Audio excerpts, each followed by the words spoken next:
Io da anni lavoro nel campo della programmazione, utilizzo dei strumenti informatici nella scuola, utilizzando linguaggi come Scratch per creare software, per creare spesso e volentieri videogiochi con bambini di 10, 11, 12 anni.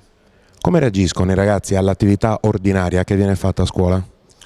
Ordinaria sono abituati a fare tutta una serie di attività abbastanza normali. Quando si tratta invece di lavorare con i computer, ma soprattutto quello di creare codice, diventano assolutamente consapevoli delle possibilità che loro hanno. Quanto è diffuso il suo modello nell'isola?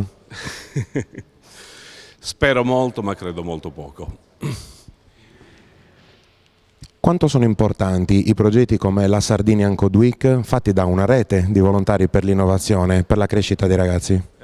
Credo molto. Queste iniziative dovrebbero uscire da quello che è il pantheon degli addetti per arrivare nella scuola. Ma credo che queste siano iniziative che stanno iniziando a prendere piede qua in Sardegna e spero che si sviluppino in maniera molto più estensiva in tutte quante le scuole.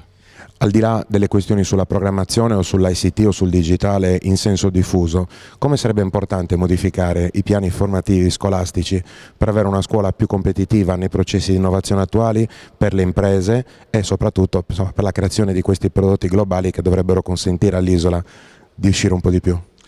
Più creatività, molta più creatività e molta più sperimentazione. Credo che questa qua sia l'unica ricetta che possa essere. Professore, in un tweet un augurio per i ragazzi.